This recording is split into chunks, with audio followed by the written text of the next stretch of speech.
Hi friends, welcome to the next session of chapter number 8 tax invoice, credit debit note, e-bill and e-invoicing friends. Okay आओ अभी तक हमने जो भी discuss किया उसका फास्टेस्ट एक बार रिकैप कर लेते हैं। हमने फ्रेंड्स इस चैप्टर में 4 सेक्शंस को डिस्कस करना है, सेक्शन 31, 32, 33, 34। उसमें से 2 सेक्शन इस चैप्टर की बहुत इंपॉर्टेंट सेक्शंस है। First is section 31, second is section 34 friends. Okay, जिसका 31 का कंटेंट नॉलेज गेन करना हमने शुरू किया है फ्रेंड्स। ओके, सेक्शन 31 को हम शुरू करें उसके पहले कुछ बेसिक बातें मैंने आपको प्रीवियस सेशन में बताई थी। बोलो इनवर्स का कोई फॉर्मेट है? ना ना ना ना, इनवर्स का कोई फॉर्मेट नहीं है फ्रेंड्स। हाँ, पर उसमें कंटेंट्स क्या क्या होने चाहिए उसका लिस्ट हमारे पास अवेलेबल है under rule number 46 friends. Next आएगा, हम जो इनवॉइस इशू करेंगे वो इलेक्ट्रॉनिकली होगा कि मैन्युअली होगा, कुछ भी उससे हमको कोई फर्क पड़ता नहीं है। इनवॉइस इशू करना जरूरी है, उसका मैकेनिज्म और उसका मोड इलेक्ट्रॉनिकली हो मैन्युअल हो उससे हमको कोई फर्क पड़ता नहीं है फ्रेंड्स। नेक्स्ट एक बहुत इंपॉर्टेंट पॉइंट को हमने कल डिटेल में डिस्कस किया था कि फ्रेंड्स हमारे वहां पे इनवॉइस इशू करेगा कौन?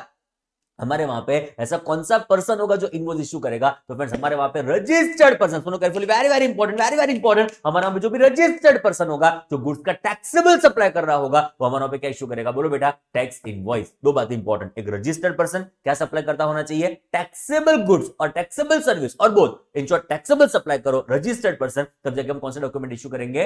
Tax invoice. मन में ऐसा डाउट आएगा कि सर अनरजिस्टर्ड पर्सन हो तो वो हमारे वहां पे टैक्स इनवॉइस इशू करता नहीं है। मन में ऐसा भी डाउट आएगा कि sir registered person exempt supply करे तो रजिस्टर्ड पर्सन टैक्सेबल सप्लाई करेगा तो टैक्स इनवॉइस, पर वो एग्जम्प्ट सप्लाई करे तो जो डॉक्यूमेंट हम इशू करेंगे वो कौन सा होगा? बोलो फटाफट, बिल ऑफ सप्लाई। बोलो क्लियर, डन। नेक्स्ट हमने डिस्कस किया था कि ये रजिस्टर्ड पर्सन कौन होगा हमारे वहां पे, ये टैक्सेबल पर्सन कौन होगा हमारे वहां पे। पर उसके पहले कुछ फ्यू सेक्शन को हमने रिफर किया था, section 22 which was threshold limit. उसका मतलब क्या हुआ कि गवर्नमेंट ने 3 लिमिट्स को फिक्स किया है। बोलो कौन सी लिमिट्स थी? फटाफट चैट बॉक्स में लिखो तो 3 लिमिट्स। अरे स्क्रीन पे ही है, बाप रे बाप, गलत क्वेश्चन पूछ लिया। चलो फटाफट चैट बॉक्स में तो भी लिखो तो 3 लिमिट्स कौन सी है?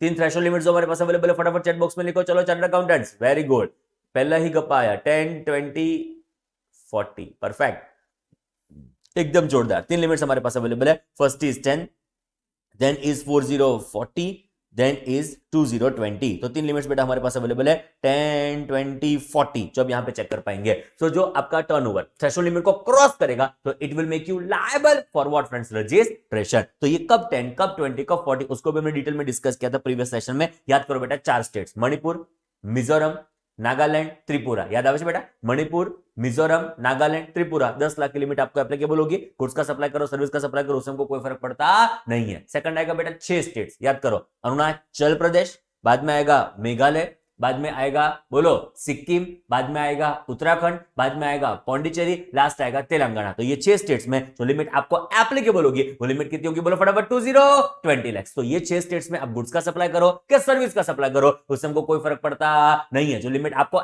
एप्लीकेबल होगी वो लिमिट कौन सी एप्लीकेबल होगी? बोलो बेटा फटाफट, 20 लाख। तो 4 स्टेट्स में 10 लाख की लिमिट, 6 स्टेट्स में 20 लाख की लिमिट। जो बाकी सारे स्टेट्स है उसमें डिपेंड करेगा कि आप सप्लाई कौन सा कर रहे हो। जो गुड्स का सप्लाई कर रहे होंगे तो 40 लाख की लिमिट एप्लीकेबल होगी, जो सर्विस का सप्लाई कर रहे होंगे तो 20 लाख की लिमिट एप्लीकेबल होगी, जो गुड्स प्लस सर्विस दोनों का सप्लाई कर रहे होंगे, मिक्सिंग मर्जिंग कर रहे होंगे, तो 20 लाख की लिमिट आपको एप्लीकेबल होने जा रही है फ्रेंड्स। तो ये 3 थ्रेशोल्ड लिमिट हमारे पास हो गई फ्रेंड्स। नाउ जो आपका टर्नओवर, एक्चुअल टर्नओवर, आपका एक्चुअल एग्रीगेट टर्नओवर, ये थ्रेशोल्ड लिमिट 10, 20, 40 से क्रॉस करेगा तो that will make you what? Liable for what? बोलो रजिस्ट्रेशन। तो आप हो जाएंगे हमारे वहां पे liable to obtain what? Registration. Next आएगा बेटा हमारे वहां पे section 24, it is nothing but what? Compulsory, mandatory registration. उसका मतलब ऐसा हुआ कि फर्क नहीं पड़ता आपका टर्नओवर क्या है, चार्टर्ड अकाउंटेंट्स, फर्क नहीं पड़ता आपका टर्नओवर क्या है, जो आपने अलग अलग जहां पे मतलब जो नोटिफाइड ट्रांजैक्शन है वो आपने कर दिए, मतलब वो ट्रांजैक्शन में जो आप कोई जगह पे फॉल हो गए तो वापस एक बार कंपल्सरी लायबल हो जाएंगे for the purpose of what? Registration. उसका एक एग्जांपल मैंने आपको दिया था, interstate taxable supply of goods. जो आपने इंटरस्टेट गुड्स का टैक्सेबल सप्लाई कर दिया, स्टोरी खत्म, it will make you compulsorily liable to what friends? Registration. And third बेटा हमारे वहां पे आएगा, it is section 25 which is procedure for what? Registration, जिसका कुछ एक्स्ट्रा भी हमने डिस्कस किया था प्रीवियस सेशन में। नाउ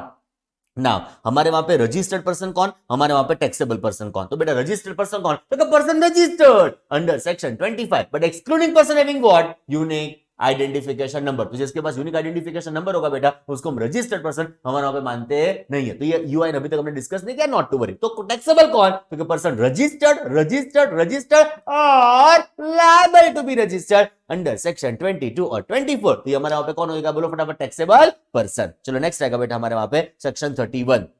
उसका पूरा स्ट्रक्चरिंग कैसा है वो मैंने आपको प्रीवियस सेशन में डिस्कस करके बताया था। सेक्शन 31 सब सेक्शन 147 कुछ गुड्स के बारे में होगा, 256 कुछ सर्विसेज के बारे में होगा फ्रेंड्स। तो जिसका डिस्कशन हमने शुरू किया था, आई थिंक 1 हमने खत्म कर दिया था, 2 भी हमने खत्म कर दिया था, हम 31(3)A के ऊपर अटके हुए हैं फ्रेंड्स। याद करो 31(1) गुड्स, याद आवे छे? चलो 1 2 3 go. 31(1) goods. Answer supply involves movement of goods. Answer आएगा before or at the time of removal of goods if supply does not involves movement of goods before or at the time of delivery of goods. बोलो clear? चलो next आएगा 31(2) services. Answer आएगा invoice कब तक issue करेंगे? Either before और after. बोलो before कब? कभी भी। इनवॉइस कभी भी इशू कर पाएंगे, बिफोर में कोई चिंता नहीं है, बट जो आफ्टर होगा तो जो जनरल लिमिट हमको फॉलो करनी होगी वो जनरल लिमिट कौन सी होगी? बोलो बेटा फटाफट 30 डेज। ध्यान रखने का ये बिफोर आफ्टर किसका?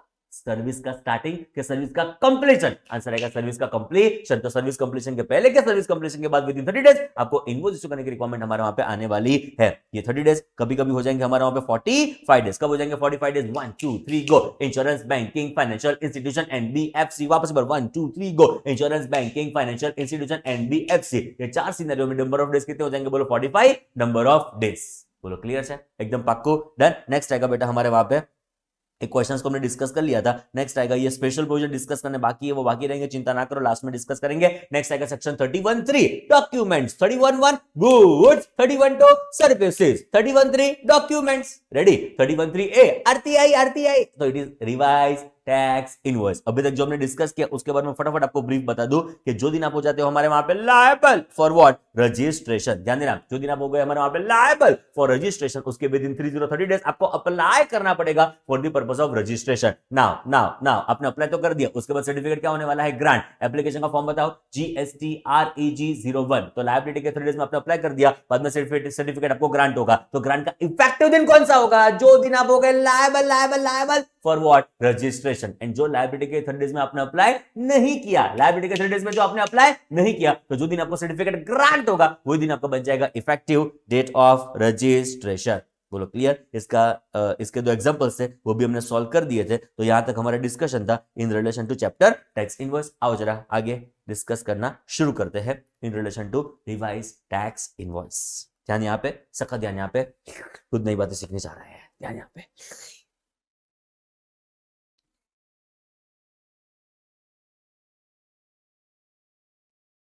फ्रेंड्स एक दिन आप हो जाते हो हमारे वहां पे लायबल फॉर रजिस्ट्रेशन। सेक्शंस आपको बताइए 22 और 24। Yes no? तो एक दिन आपकी लायबिलिटी क्रिएट होती है for the purpose of registration.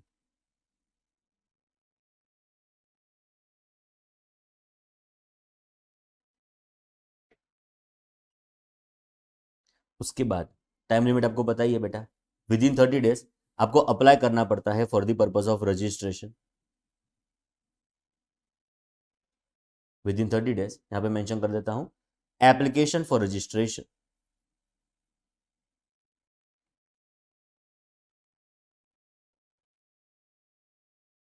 तो फ्रेंड्स एक दिन आप क्या हो गए हमारे वहां पे लायबल फॉर रजिस्ट्रेशन।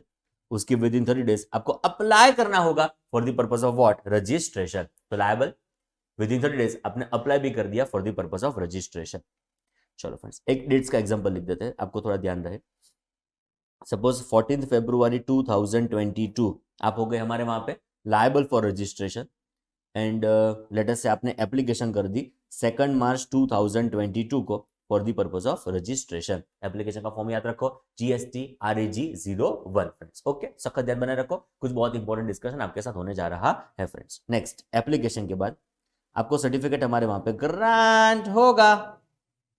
तो फ्रेंड्स एप्लीकेशन के बाद you will be granted certificate of registration. यहाँ पे मेंशन कर देता हूं grant of certificate of registration. ये ग्रांट हमारे वहां पे होता है बेटा GSTREG06 नंबर फॉर्म में। अभी तक ध्यान रखो, एक दिन आप हो गए हमारे वहां पे लायबल फॉर रजिस्ट्रेशन, एक दिन आपने एप्लीकेशन की for the purpose of registration, बाद में आपको सर्टिफिकेट हमारे वहां पे क्या हुआ बेटा? ग्रांट। एग्जांपल के तौर पे ग्रांट का दिन रख देते हैं 10 मार्च। 10 मार्च 2022 इस दिन आपको सर्टिफिकेट क्या हुआ, बोलो बेटा हमारे वहां पे ग्रांट। तो पूरी प्रोसीजर आपके मन में क्लियर है, ट्रांजेक्शन आपके मन में क्लियर है। एक दिन आप हो गए liable for the purpose of registration, उसके विद इन 30 डेज आपने अप्लाई कर दिया for the purpose of registration, बाद में आपको सर्टिफिकेट क्या हुआ, बोलो बेटा हमारे वहां पे ग्रांट। क्लियर, इतना मजबूत पाक्को। चलो शुरू हो जाओ। अभी देखो यहां पे समझने का प्रयत्न करें फ्रेंड्स, जब तक आपको सर्टिफिकेट हमारे वहां पे ग्रांट होता है, सुनना केयरफुली, जब तक आपको सर्टिफिकेट हमारे वहां पे ग्रांट होता है उस दिन तक आपका स्टेटस क्या रहेगा, आप समझ रहे हो ना। जिस दिन तक आपको सर्टिफिकेट ग्रांट होता है, मतलब समझो ना, हम डेट्स के साथ बताऊं आपको तो स्पेसिफिकली 10 मार्च तक, are you getting my point, 10 March तक आपका स्टेटस क्या है, रजिस्टर्ड पर्सन कि अनरजिस्टर्ड पर्सन। आप फटाफट चैट बॉक्स में लिखना शुरू करो, चलो फटाफट चैट बॉक्स में लिखना शुरू करो। जब तक आपको सर्टिफिकेट ग्रांट होता है, मतलब 10 मार्च तक, आप आर हो कि यू आर, चैट बॉक्स में लिखना शुरू करो मेरे डियरेस्ट चार्टर्ड अकाउंटेंट्स, आप आर के यू आर, आर के यू आर, आर के यू आर, आर के you are, you are unregistered person. तो यहां तक आपका स्टेटस रहता है बेटा हमारे वहां पे unregistered person. Listen me very very carefully, बहुत इंपॉर्टेंट डिस्कशन हो रहा है बेटा। You are unregistered person. Now एक दिन आप हो गए liable for the purpose of registration, उसके विद इन 30 डेज आपने अप्लाई कर दिया for the purpose of registration, उसके बाद आपको सर्टिफिकेट क्या होने वाले, बोलो बेटा हमारे वहां पे ग्रांट। पर ग्रांट के दिन तक, ग्रांट के दिन तक, ग्रांट के दिन तक आप कौन हो, आर के you are, absolutely you are, you are.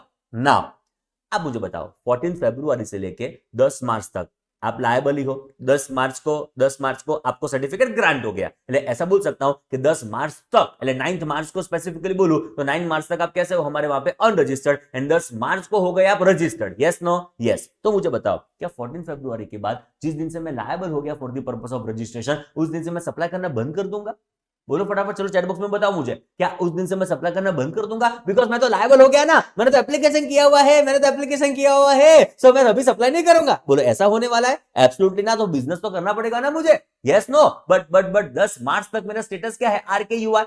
चलो फटाफट बताओ 10 मार्च तक मेरा स्टेटस क्या है, बोलो फटाफट, आर के यू आर, आर के यू आर, आर के यू आर, आर के you are, absolutely it is you are.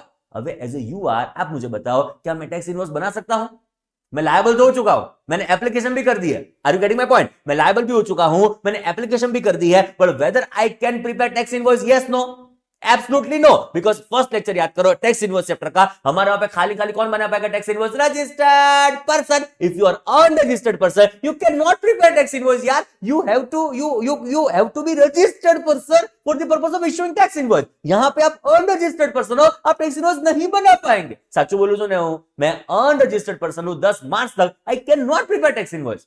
उसका मतलब ऐसा नहीं है कि मैं इनवॉइस नहीं बनाऊंगा, मैं इनवॉइस तो बनाऊंगा पर वो टैक्स इनवॉइस नहीं होगा। आप समझ रहे हो मेरी बातों को, कोई भी जगह से जाके आप परचेस करते हो, कोई भी जगह जाकर जहाँ पे आप शॉपिंग करते हो, जरूरी थोड़ी है कि हर एक सप्लायर की जो टर्नओवर है वो थ्रेशोल्ड लिमिट को क्रॉस ही कर दिया होगा, यस नो। तो वो आपको इनवॉइस इश्यू नहीं करेगा, वो इनवॉइस तो इश्यू करेगा बट वो टैक्स इनवॉइस नहीं होगा, जिसमें टैक्स कंपोनेंट नहीं होगा, जिसमें टैक्स अमाउंट नहीं होगी। Are you getting my point, वो नॉर्मल इनवॉइस इश्यू करेगा जिसमें टैक्स कंपोनेंट नहीं होगा। Chartered accountants, yes no.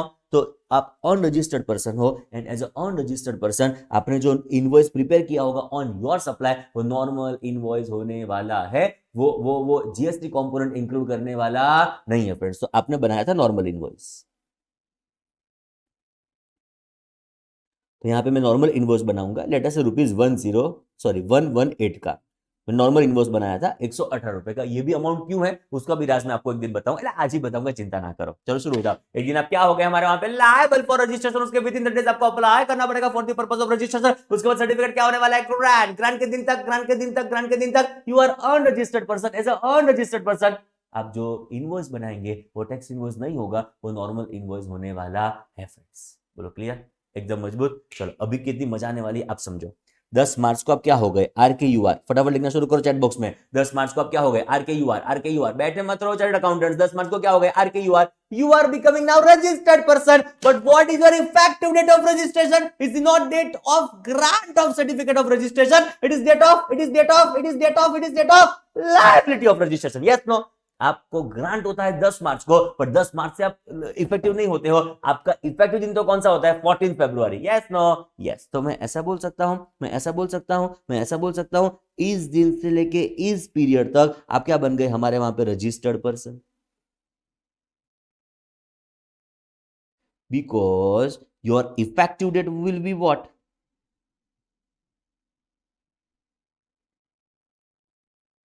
14 फरवरी। Your effective date will be what, बोलो फटाफट, 14 फरवरी। तो 10 मार्च को आप बनते हो रजिस्टर्ड, 10 मार्च से नहीं बनते हो रजिस्टर्ड, आप तो बनते हो 14 फेब से रजिस्टर्ड।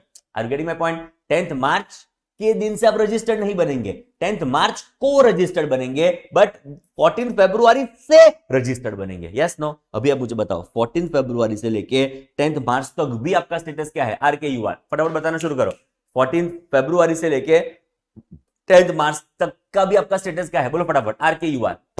14 फरवरी से लेके 10th मार्च तक का भी आपका स्टेटस क्या है? बोलो फटाफट, आर के you are. It is absolutely now after obtaining registration. बेटा मैं क्या बात कर रहा हूं? आफ्टर ऑब्टेनिंग रजिस्ट्रेशन, मुझे अभी ग्रांट हो गया सर्टिफिकेट ऑफ रजिस्ट्रेशन 10 मार्च को, अभी मैं क्या बन गया?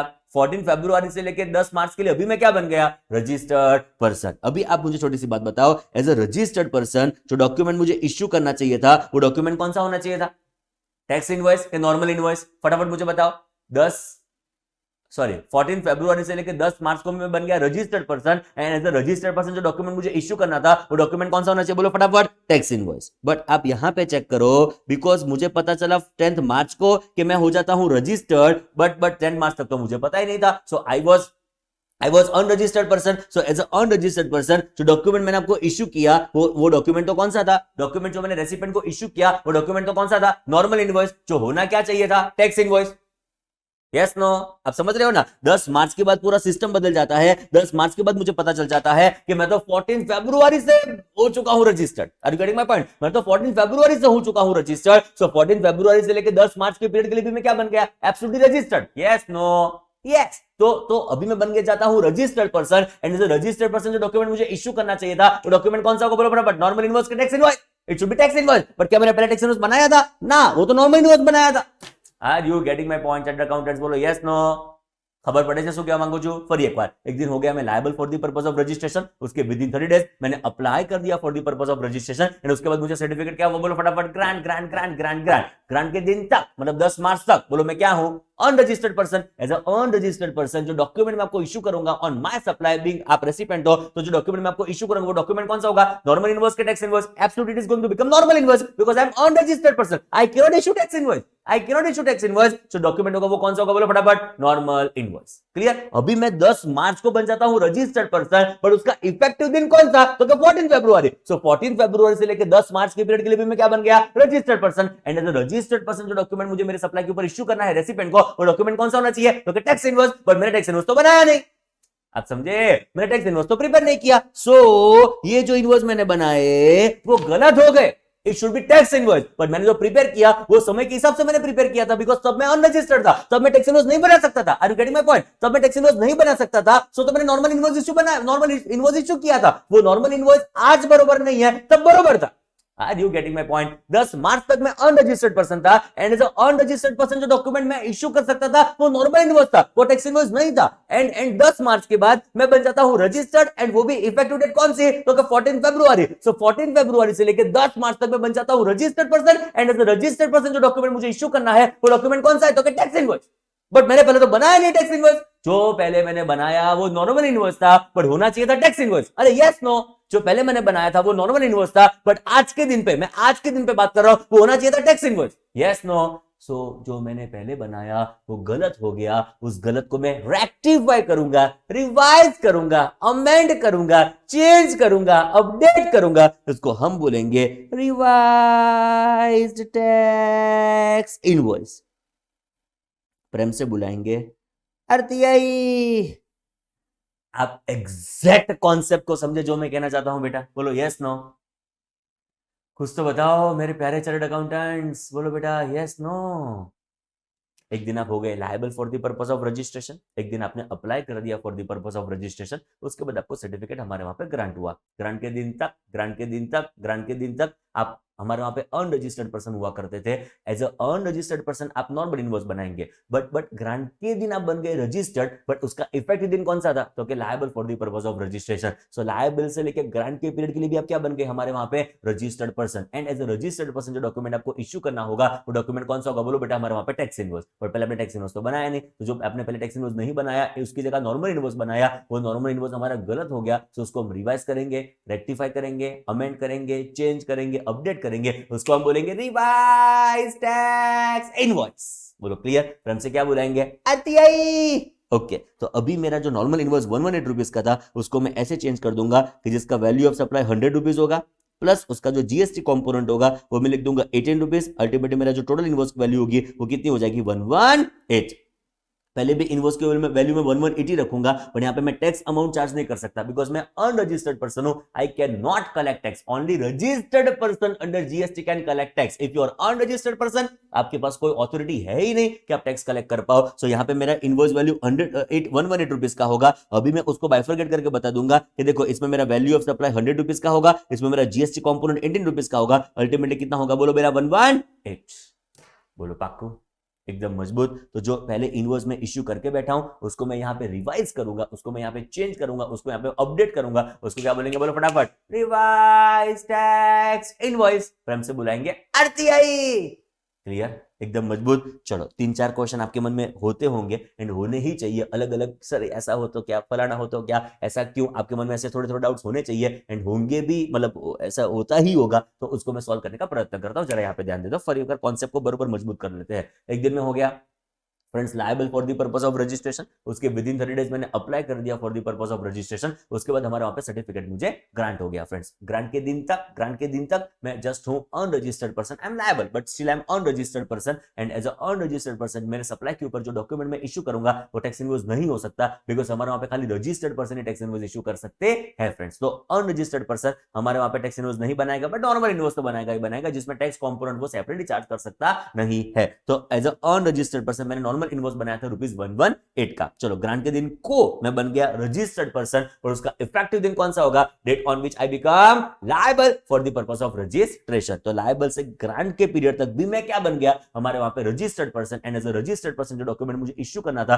वो डॉक्यूमेंट कौन सा था? बोलो बेटा हमारे वहां पे टैक्स इनवॉइस। बट पहले मैं अनरजिस्टर्ड था सो मैं डॉक्यूमेंट टैक्स इनवॉइस नहीं इश्यू कर पाया। सो जो पहले इश्यू किया वो गलत हो गया, उसको रिवाइज करो, रेक्टिफाई करो, अमेंड करो, चेंज करो, अपडेट करो। उसको हम बोलेंगे रिवाइज टैक्स इनवॉइस जिसमें वैल्यू 100 रुपए लिखूंगा, जीएसटी कंपोनेंट 18 रुपीज लिखूंगा। ऐसे अल्टीमेटली में कितना चार्ज करूंगा? तो 118।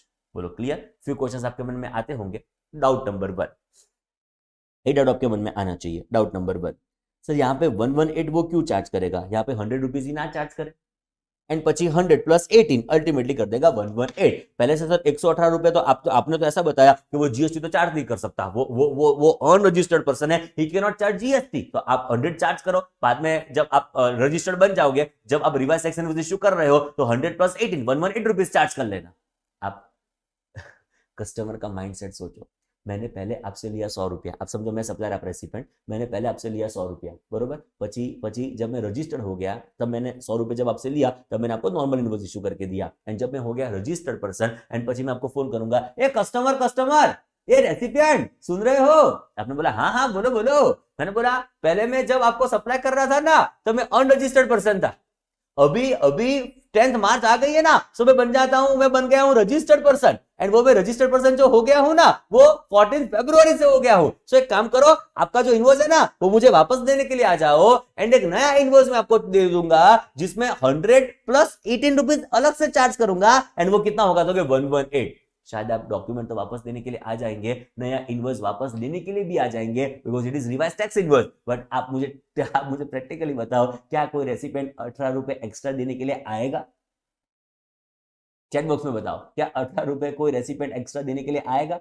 पॉसिबिलिटी है इंडिया में इंडिया में क्या पूरे वर्ल्ड में, क्या पूरे यूनिवर्स में पॉसिबिलिटी नहीं है कि रेसिपेंट रेसिपेंट तो क्या बोलेगा, अरे सर गुड्स कंज्यूम हो गए, अरे क्या 18 रुपए मुको बोल, पॉसिबल ही नहीं है। तो मुझे पता ही है कि रेसिपेंट का माइंडसेट ऐसा है कि जो बाद में रुपए देने, अरे जब सप्लाई कर रहा हूं तब रुपए नहीं देते रेसिपेंट, बाद में तो क्या रुपए देगा तो उस सिचुएशन में यहाँ पे पहले से मैं क्या चार्ज करूंगा? 118। पर उसको मैं जीएसटी नहीं बोल सकता, उसको मैं क्या बोलूंगा? ये गुड्स की प्राइस ही है, आप समझ लो ना, तब गुड्स की प्राइस में आ गया 118। यस नो, अलग से 18 रुपए बाद में चार्ज करूंगा तो वो मुझे पे नहीं करेगा। सो मैं क्या बोलूंगा? अभी गुड्स की वैल्यू 118 रुपीज है, मारो गोली, ये 118 में सब कुछ आ गया। एंड बाद में जब मैं बन जाता हूं रजिस्टर्ड पर्सन, अभी मैं उसको बाइफरकेट करके दूंगा कि देखो इसमें से 100 रुपए वैल्यू ऑफ सप्लाई हो गया, इसमें से 18 रुपीज का जीएसटी कंपोनेंट हो गया, अल्टीमेटली मैं आपसे कितना चार्ज करूंगा? बोलो 118।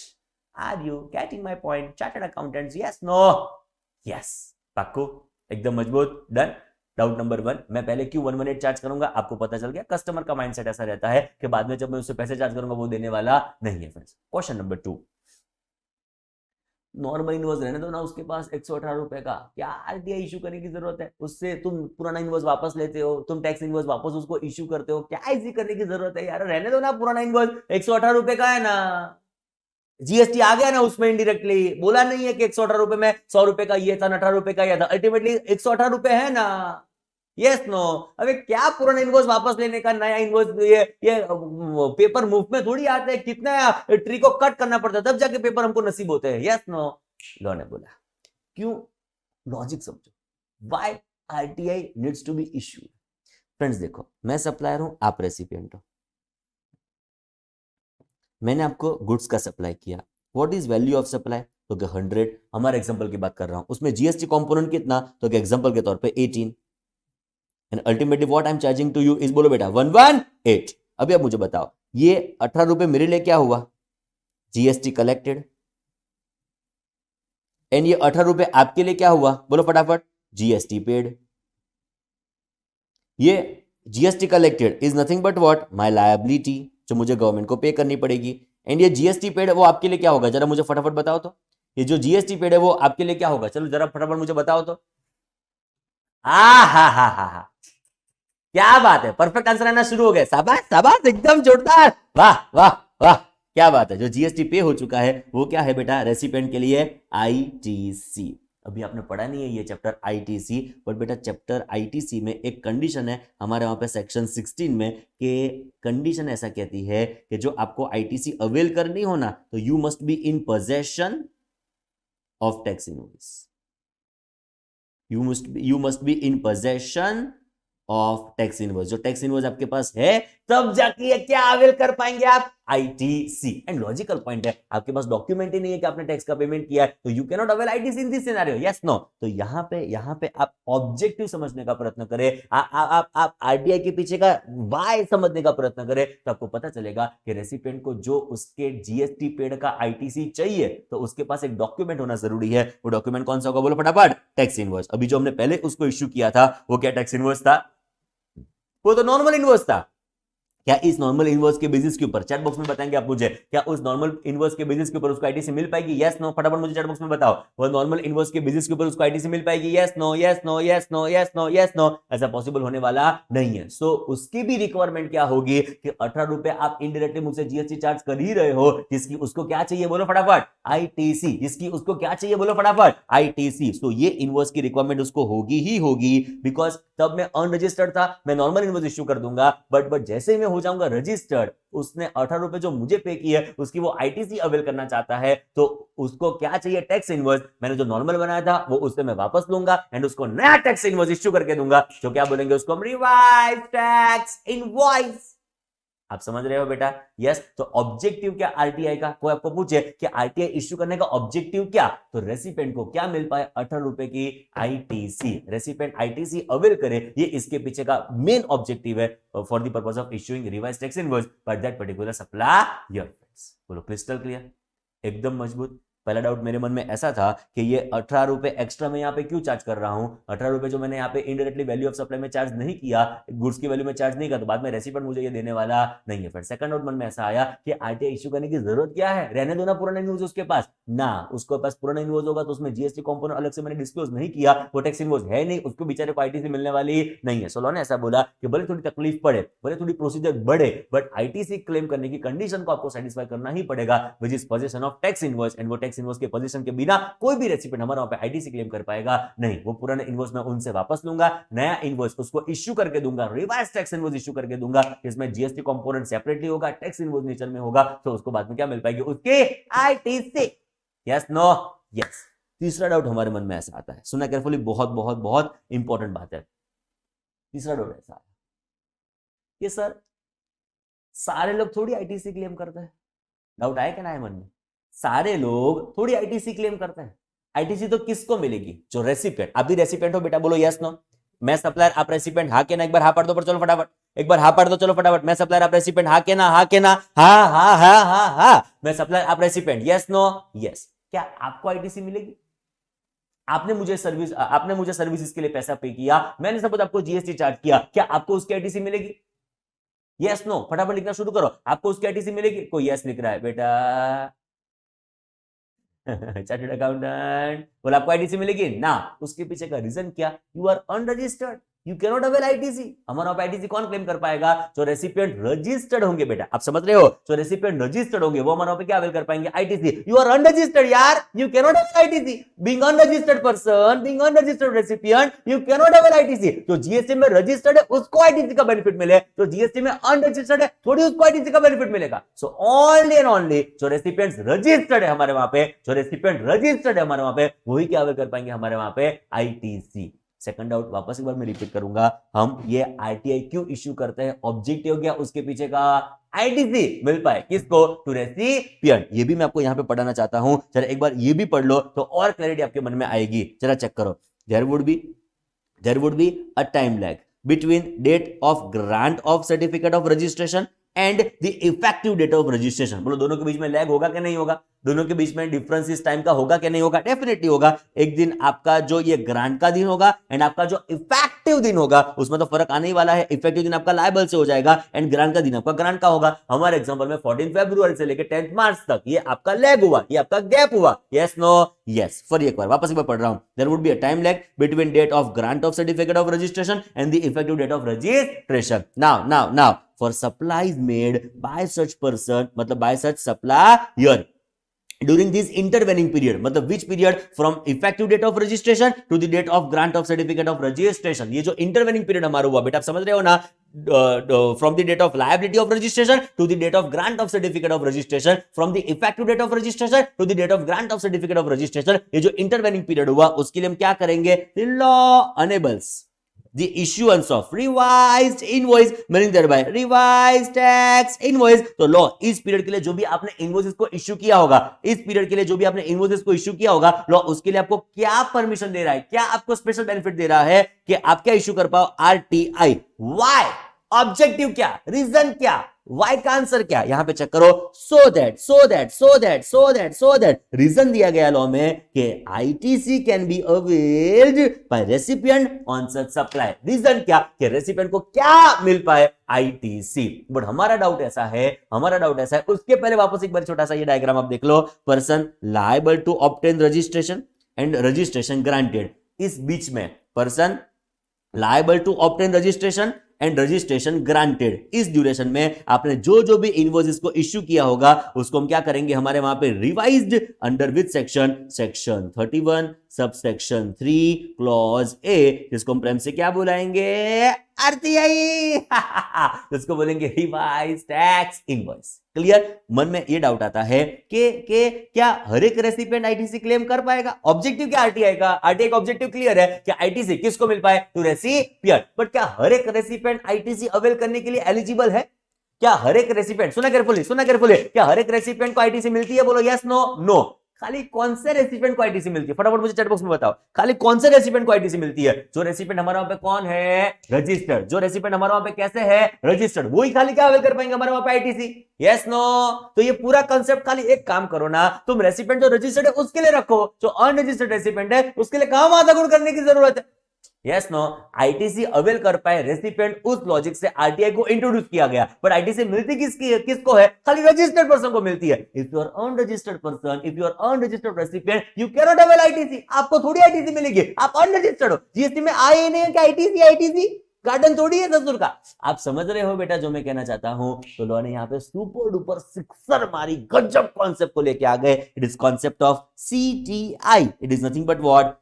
Consolidated tax invoice. समझाता हूं, देखो लॉ ने क्या बोला। जो आपका रेसिपिएंट है ना, उसको हम दो हिस्सों में डिवाइड कर देते हैं। जो आपका रेसिपिएंट है उसको हम दो हिस्सों में डिवाइड कर देते हैं। फर्स्ट आएगा हमारे वहां पे रजिस्टर्ड रेसिपिएंट, सेकंड आएगा हमारे वहां पे अनरजिस्टर्ड रेसिपिएंट। जो आपका रेसिपिएंट रजिस्टर्ड होगा तो हम हर एक रेसिपिएंट को वापस बुलाएंगे, उनसे पुराना इनवॉइस वापस लेंगे, नया इनवॉइस उनको इश्यू करेंगे। तो हम इश्यू करेंगे उनको रिवाइज टैक्स इनवॉइस। ये क्यों करेंगे वो आपको लॉजिक पता चल चुका है कि उनको क्या मिल पाए? बोलो फटाफट, आईटीसी। Yes no? यस। अभी जो रेसिपिएंट अनरजिस्टर्ड है, जो आईटीसी अवेल करता नहीं है, कर भी सकता नहीं है, आप समझे, तो उसको क्या फर्क पड़ेगा, नॉर्मल इनवॉइस हो के रिवाइज टैक्स इनवॉइस हो। अब उसको फोन करके बुलाएंगे भी कि पुराना इनवॉइस तू दे के जा, नया इनवॉइस तू, मैं तुझे इश्यू कर दूंगा। वो क्या बोला, अरे क्या फर्क पड़ता है, मुझे आईटीसी मिलने वाली है ही नहीं, मुझे कंडीशन सेटिस्फाई करनी नहीं है सेक्शन 16 की कि पोजीशन ऑफ टैक्स इनवॉइस। वो रेसिपिएंट जो रजिस्टर्ड है वो बरोबर है कि वो आईटीसी अवेल करने के लिए उसको कंडीशन सेटिस्फाई करनी पड़ती है, पोजीशन ऑफ टैक्स इनवॉइस, तो वो आपसे नया इनवॉइस रिसीव करने आएगा। बट क्या अनरजिस्टर्ड रेसिपिएंट को दिलचस्पी होगी कि वो पुराना इनवॉइस आपसे, पुराना इनवॉइस उसको वापस करेगा, नया इनवॉइस आपसे रिसीव करेगा, क्या उसको ऐसी दिलचस्पी होगी? एब्सोल्युटली ना। तो लॉ ने कितना मस्त कर दिया कि जो रेसिपिएंट आपका अनरजिस्टर्ड है ना, उसको अब दो हिस्सों में डिवाइड कर दो। फर्स्ट, अनरजिस्टर्ड रेसिपिएंट में हम इंट्रा स्टेट सप्लाई वाले लोगों को ढूंढेंगे, मतलब आपने किन किन लोगों को C+S चार्ज किया है। Are you getting my point?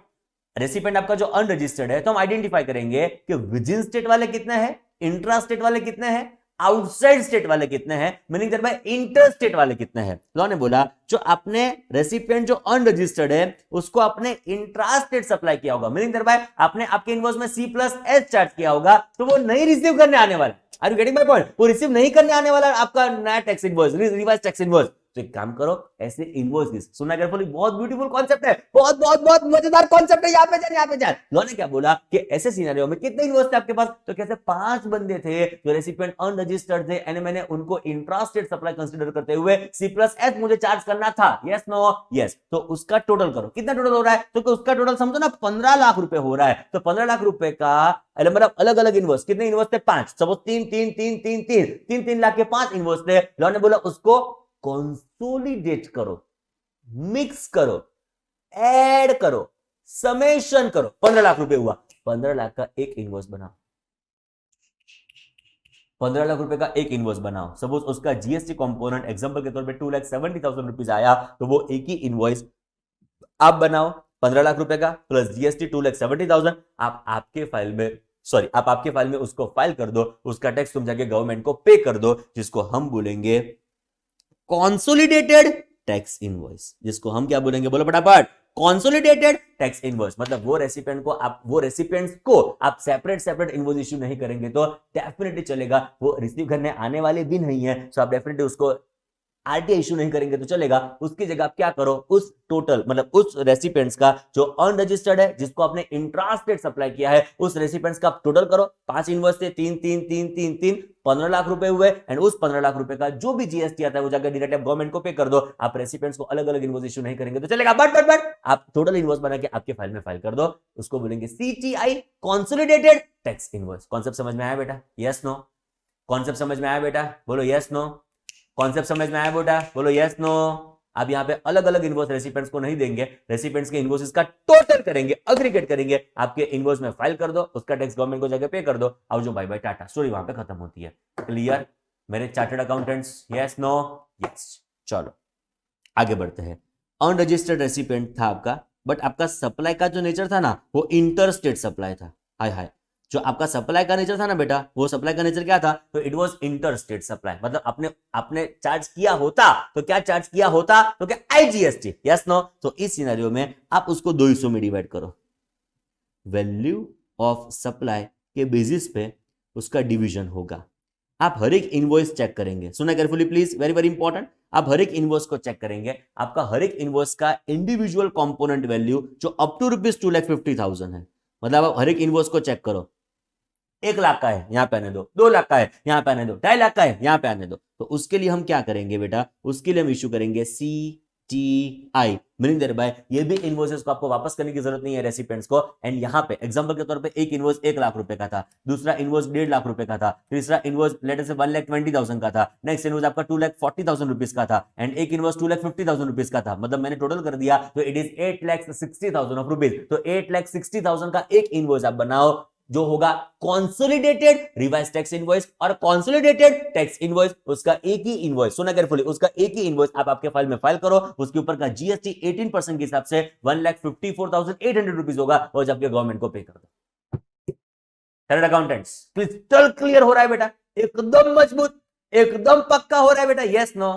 Yes, वाह क्या बात है। चलो शुरू हो जाओ। रेसिपिएंट रेसिपिएंट रेसिपिएंट 200 में डिवाइड कर दिया। रजिस्टर्ड अनरजिस्टर्ड, तो रजिस्टर्ड होगा तो हम क्या इश्यू करेंगे आरटीआई, जो अनरजिस्टर्ड होगा 200 में डिवाइड कर दिया। Intra state supply, inter state supply, जो इंट्रा होगा तो हम क्या इश्यू करेंगे सीटीआई, इंटर होगा तो वापस एक बार वैल्यू ऑफ सप्लाई के बेसिस के ऊपर हमने उसको 200 में डिवाइड कर दिया। Value of supply up to ₹2,50,000 होगा तो हम सारे इनवॉइसेस का टोटल कर देंगे। हमारे एग्जांपल में कितना हुआ था वो मैंने आपको वापस एक बार बता देता हूं। इट इज 8,60,000 सारे इनवॉइसेस को मैंने टोटल कर दिया। 860 का इनवॉइस बनाया, उसके ऊपर का जीएसटी कंपोनेंट हो गया हमारे एग्जांपल में 154,800, उसका टैक्स गवर्नमेंट को जगह पे कर दो, आपके फाइल में इनवॉइस को फाइल कर दो। और जो बाय बाय टाटा स्टोरी खत्म। क्लियर? Yes no? यस। अभी अभी अभी आपका रेसिपिएंट अनरजिस्टर्ड था, nature of supply inter state supply था, बट वैल्यू ऑफ सप्लाई 250 को क्रॉस कर देता है तो it is not up to ₹2,50,000, now it is exceeding ₹2,50,000। तो if it is exceeding ₹2,50,000, government कहती है ऐसे रेसिपिएंट्स का नाम तो हमको बताओ, ऐसे रेसिपिएंट की डिटेल्स तो हम तक पहुंचाओ, ऐसे रेसिपिएंट क्या क्या खरीदी कर रहे हैं, कौन से वैल्यू के साथ, वो तो जरा हमको बताओ। सो ये इंफॉर्मेशन गवर्नमेंट को देने के लिए जो मैंने उसको मिक्स कर दिया, अग्रीगेट कर दिया, कॉन्सोलिडेट कर दिया, तो सेपरेट इंफॉर्मेशन मैं गवर्नमेंट को नहीं प्रोवाइड कर पाऊंगा। सो इसके लिए गवर्नमेंट ने मुझे रिक्वेस्ट किया, रिक्वेस्ट का मतलब ऑर्डर के सेंस में गवर्नमेंट ने मुझे बोला कि स्मितिया उसके लिए तू सीटीआई मत इश्यू करना, उसको तू मत कर मिक्स, उसको तू ना कर कॉन्सोलिडेट, इसकी अलग अलग इंफॉर्मेशन जरा हमको प्रोवाइड कर दे। सो हम उसके लिए क्या इश्यू करेंगे आरटीआई, जिससे गवर्नमेंट ऐसे लोगों के ऊपर वॉच रख पाए कि इनका टर्नओवर, परचेस किया है मतलब बेचने वाले हैं ये लोग, यस नो, परचेस किया है मतलब बेचने वाले हैं ये लोग गुड्स, यस नो। तो उन गवर्नमेंट ध्यान रखना चाहती है कि ऐसे लोगों का टर्नओवर थ्रेशोल्ड लिमिट को क्रॉस तो नहीं कर देता है ना, वो लोग लायबल होने के बाद अप्लाई तो कर देते हैं ना for the purpose of registration. ऐसी गवर्नमेंट वॉच रख पाए, ध्यान रख पाए, उसके लिए गवर्नमेंट ने मुझे क्या बोला कि रेसिपिएंट अनरजिस्टर्ड है, इंटर स्टेट सप्लाई है, वैल्यू ऑफ सप्लाई डायलॉग के ऊपर जाता है, जरा हमको बताओ इंफॉर्मेशन में क्या है, जरा हमको बताओ वो लोग क्या परचेस तुमसे कर रहे हैं, जरा हमको बताओ उसकी वैल्यू क्या है, वो उनके ऊपर वॉच रख पाए। तो हम उसके लिए क्या इश्यू करेंगे RTI, which is nothing but what, revise tax invoice. बोलो समझ में आया बेटा? Yes no? चलो शुरू हो जाओ। रेसिपिएंट रजिस्टर्ड होगा हम इश्यू करेंगे आरटीआई, रेसिपिएंट अनरजिस्टर्ड होगा 200 में डिवाइड कर दिया। First is friends intra state supply, second is friends inter state supply. चलो फर्स्ट आएगा इंट्रा स्टेट सप्लाई, हम क्या इश्यू करेंगे सीटीआई। नेक्स्ट आएगा फ्रेंड्स इंटर स्टेट सप्लाई, हम वैल्यू ऑफ सप्लाई चेक करेंगे, जो वैल्यू ऑफ सप्लाई 2.5 लाख तक हुआ तो हम इश्यू करेंगे सीटीआई, 2.5 लाख के ऊपर गया हम क्या इश्यू करेंगे, बोलो बेटा फटाफट, आरटीआई। क्लियर? चलो शुरू हो जाओ। एक दिन आप क्या हो गए, एक दिन आप क्या हो गए, एक दिन आप क्या हो गए, हमारे वहां पे लायबल फॉर व्हाट, रजिस्ट्रेशन। ये लायबिलिटी बेटा दो सेक्शन से आती है हमारे वहां पे, section 22, section 24। What is section 22? It is threshold limit for registration. What is section 24? It is friends compulsory registration. तो एक दिन आप हो गए बेटा liable for the purpose of registration, उसके विद इन 30 डेज आपको अप्लाई करना पड़ेगा for the purpose of registration, and उसके बाद सर्टिफिकेट क्या होने वाला है, बोलो बेटा आपको ग्रांट के दिन तक, ग्रांट के दिन तक आप हो हमारे वहां पे unregistered person, as unregistered person आप टैक्स इनवॉइस इश्यू कर सकते नहीं हो, बट आपने नॉर्मल इनवॉइस तो बनाया होगा, आपने नॉर्मल इनवॉइस तो बना होगा, प्रिपेयर किया होगा, उसमें तो कोई दिक्कत नहीं है, एंड वो नॉर्मल इनवॉइस के बेसिस के ऊपर रेसिपिएंट को आईटीसी मिल सकती नहीं है फ्रेंड्स। Okay done. चलो नेक्स्ट आप वो सर्टिफिकेट ग्रांट हुआ और उसमें इफेक्टिव दिन कौन सा होगा, उसका इफेक्टिव दिन होगा date on which you become liable for the purpose of registration. So liable से लेके ग्रांट के पीरियड के लिए भी आप क्या बन गए, लायबल से लेके ग्रांट के पीरियड के लिए भी आप क्या बन गए, बोलो हमारे वहां पे registered person. As a registered person जो डॉक्यूमेंट आपको इश्यू करना था वो डॉक्यूमेंट कौन सा होना चाहिए था, तो टैक्स इनवॉइस, बट आपने पहले टैक्स इनवॉइस बनाया नहीं था बिकॉज तब आप अनरजिस्टर्ड हुआ करते थे, तो वो जो इनवॉइस आपने बनाया वो गलत हो गए, जिसको रेक्टिफाई करो, रिवाइज करो, अमेंड करो, चेंज करो, अपडेट करो, उसको हम बोलेंगे रिवाइज टैक्स इनवॉइस। बोलो क्लियर? एकदम पक्को। दो क्वेश्चन, तीन क्वेश्चन ध्यान में रखो। पहला, मैं क्यों उसको यहाँ पे 118 रुपीज चार्ज करूंगा, बिकॉज जो मैं खाली यहाँ पे उसको 100 रुपीज चार्ज करूंगा तो बाद में वो जीएसटी मुझे देने वाला नहीं है फ्रेंड्स। नेक्स्ट, ये आरटीआई इश्यू करने का ऑब्जेक्टिव क्या, उसका ऑब्जेक्टिव थे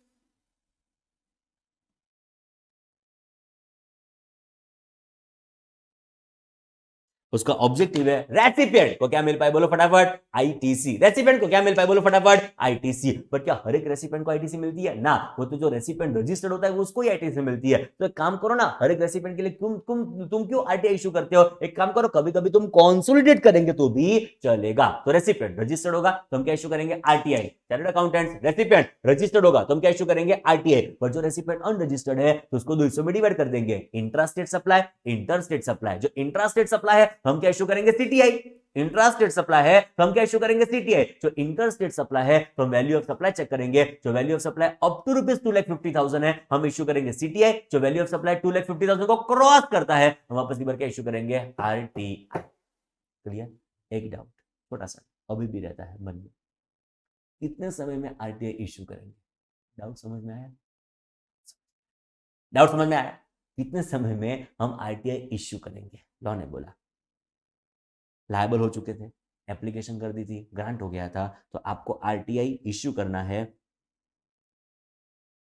ग्रांट के विद इन 1 मंथ, ग्रांट के विद इन 1 मंथ, ग्रांट के विद इन 1 मंथ आप क्या इश्यू करेंगे? बोलो हमारे वहां पे RTI. So what is time limit? Revised tax invoice, meaning thereby RTI shall be issued. बोलो within what time? It should be issued within 1 month from date of issuance of certificate of registration. Friends, always ध्यान में रखने का answer is 1 month. उसको आप number of days में खुद से convert मत कर देना, मतलब 1 month मतलब 1 month. It cannot be converted automatically into 30 days. Yes, no? So MCQ में जो क्वेश्चन सपोज पूछा जाता है कि भाई RTI इश्यू करो within what time? आंसर आएगा 1 month from date of grant of certificate of registration. Objective क्या? ऑब्जेक्टिव मैंने आपको बता दिया, रेसिपिएंट को क्या मिल पाए आईटीसी, बट क्या कभी कभी सीटीआई इशू करेंगे तो भी चलेगा? Absolutely yes. रेसिपिएंट रजिस्टर्ड होगा तो आरटीआई इशू करना पड़ेगा, अनरजिस्टर्ड है, इंट्रा स्टेट सप्लाई है तो सीटीआई, इंटर स्टेट सप्लाई है तो वैल्यू ऑफ सप्लाई चेक करेंगे, 2.5 लाख तक है तो सीटीआई, 2.5 लाख के ऊपर गया तो क्या इशू करेंगे आरटीआई। ये जो 2,50,000 है वो इनवॉइस वाइज चेक करने का, अग्रीगेट नहीं होगा बेटा यहाँ पे।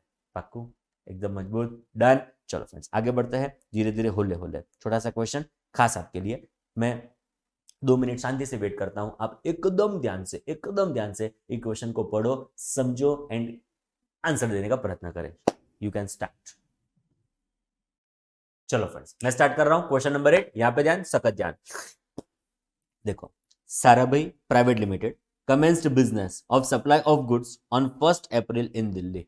ओके, देखो बेटा ये दिल्ली है ना, सो गुड्स का सप्लाई तो 40 लाख की लिमिट एप्लीकेबल होगी, यहाँ पे 20 लाख है, तो टेक्निकली ये पुराना क्वेश्चन है, तो इसको मैं कर देता हूं 40 lakh. Okay, it's turnover exceeded ₹40 lakh on 3 सितंबर। तो मुझे बताओ बेटा 3 सितंबर को क्या होगा? इट वुड बी मतलब साराभाई विल बी, और Sarabhai private limited will be liable to obtain what? Registration. तो यहाँ पे ऐसा लिख सकता हूं, liability of registration. Yes no? ऐसा लिख सकता हूं ना मैंने, it will be date of liability of registration. Okay next.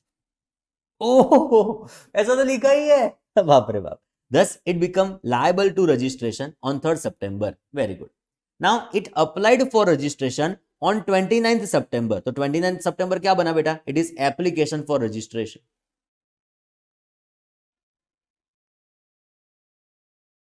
And granted registration certificate on 1st October. So 1st October becomes what? Date of grant of registration. Yes no?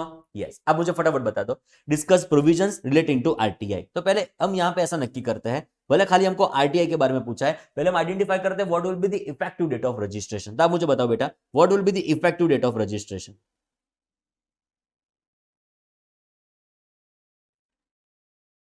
चलो मुझे बताओ, क्या आपने लायबिलिटी के विद इन 30 डेज अप्लाई कर दिया for the purpose of registration? बोलो yes no? Absolutely yes. 30 days में अप्लाई हो चुका है। सो इन दिस सिनेरियो आपका इफेक्टिव दिन कौन सा होगा? डेट ऑफ लायबिलिटी के date of grant? It would be date of liability of registration which would be 3rd सितंबर। तो effective date would be date of liability of registration, that is, बोलो कौन सी डेट आएगी? इट वुड बी 3rd सितंबर। बोलो बेटा जीवन में कोई तकलीफ ना? पॉइंट नंबर बी, अभी आप समझो 3rd सितंबर से लेके 1st अक्टूबर तक, listen me very very carefully बेटा, 3rd सितंबर से लेके 1st अक्टूबर तक, पहले 30th सितंबर तक, आप समझो। ओके, तो वो क्या था? अनरजिस्टर्ड। एज अनरजिस्टर्ड पर्सन वो टैक्स इनवॉइस तो इशू नहीं कर सकता, उसने नॉर्मल इनवॉइस बनाए होंगे। 1st अक्टूबर को वो बन गया रजिस्टर्ड, बट इफेक्टिव दिन कौन सी होगी? तो 3rd सितंबर। आप समझ रहे हो ना, सितंबर अक्टूबर, यस नो? तो सितंबर 3rd को वो बन जाता है liable for the purpose of registration. Within 30 days वो अप्लाई कर देता है एंड 1 अक्टूबर को उसको सर्टिफिकेट क्या होता है, बोलो बेटा हमारे वहां पे ग्रांट। तो 1 अक्टूबर तक वो हमारे वहां पे unregistered person, as unregistered person जो डॉक्यूमेंट उसने इश्यू किया होगा वो नॉर्मल इनवॉइस होगा, वो टैक्स इनवॉइस इश्यू हो सकता नहीं है। अब 1 अक्टूबर को वो बन जाता है रजिस्टर्ड, बट इफेक्टिव दिन कौन सा होगा, तो 3 सितंबर, the date on which he become liable for registration. तो 3 सितंबर से लेके 1 अक्टूबर के पीरियड के लिए वो क्या इश्यू करेगा, आरटीआई। बोलो क्लियर, एकदम पक्को, done. So RTI shall be issued for invoices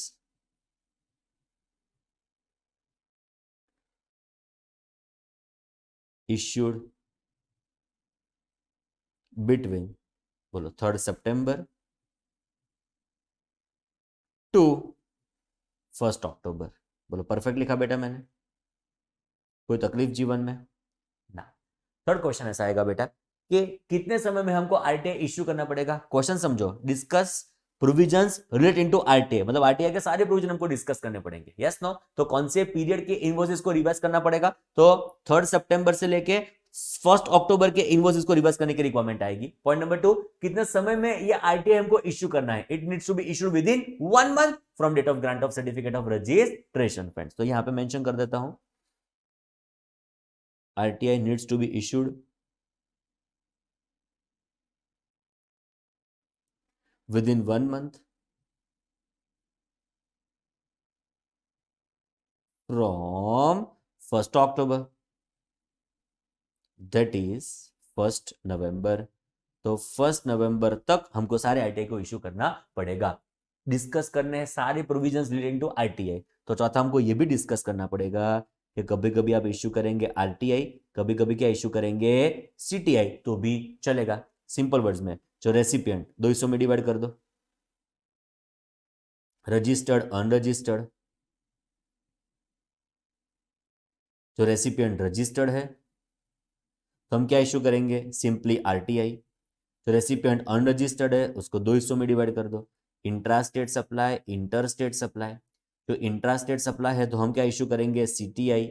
inter state supply है तो वापस एक बार चेक करो वैल्यू ऑफ सप्लाई क्या है, तो value of supply up to ₹2,50,000 है, एक्सीडिंग ₹2,50,000 है। जो अप टू ₹2,50,000 हम क्या इश्यू करेंगे, सीटीआई। एक्सीडिंग में वापस एक बार क्या इश्यू करेंगे, आरटीआई।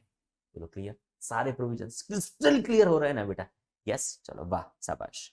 नेक्स्ट आएगा बेटा हमारे वहां पे क्वेश्चन नंबर 9, आओ जरा उसको भी सॉल्व करते हैं। सीए फाइनल में पूछा हुआ मई 2018 अटेम्प्ट में फॉर 5 बिग मार्क्स।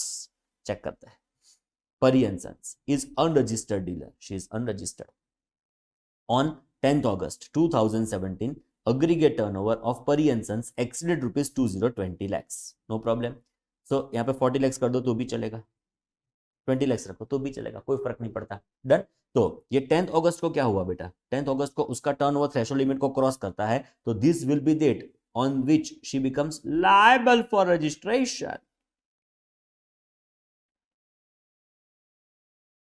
चलो आगे चेक करो। Now the firm applied for registration on 27th August 2017। तो 27th August क्या होगा बेटा, it would be application for registration। so this is the date on which she applies for what, registration। मतलब क्या लग रहा है, within 30 days या beyond 30 days, definitely is within 30 days। and was granted registration certificate on 1st September 2017। तो 1st September को क्या हुआ बोलो बेटा, grant of certificate of registration।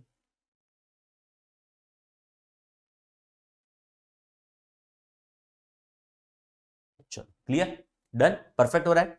Now under CGST rules you are required to advise Pari and Sons as to what is the effective date of registration in its case। तो हमको answer देना है बेटा आपका इफेक्टिव डेट ऑफ रजिस्ट्रेशन। तो मुझे छोटी सी एक बात बता दो, what will be the effective date of registration. वो तो डिपेंड करेगा आपने विद इन 30 डेज अप्लाई किया है कि नहीं किया। आपने यहाँ पे चेक करो 10th अगस्त आप लायबल हो चुके थे, 27 अगस्त को आपने अप्लाई भी कर दिया। So in this scenario you are applying within 30 days from the date on which you become liable for the purpose of registration. So 10th अगस्त will be your effective date of registration. Friends यहाँ पे लिख देता हूं 10th of August। Year भी लिखा है I think 2017। तो 10th August 2017 will be the effective date of what, registration. आगे जरा चेक करो, it has also sought your advice regarding period of issuance of revise tax invoice. तो कि कौन से समय के इनवॉइसेस को रिवाइज करना पड़ेगा। सो invoices issued between 10th August 17 to 27th August 17 needs to be revised। तो ये समय में जो भी आपने इनवॉइसेस को इश्यू किया होगा उसको रिवाइज करने की रिक्वायरमेंट आपको आने वाली है फ्रेंड्स। बोलो क्लियर। वापस एक बार, कितने समय में आरटीआई इश्यू करना पड़ेगा।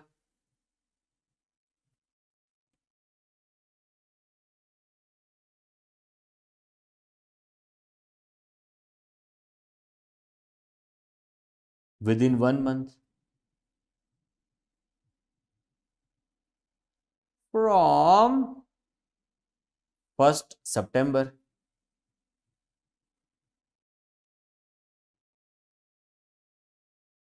that is 1st October 2017।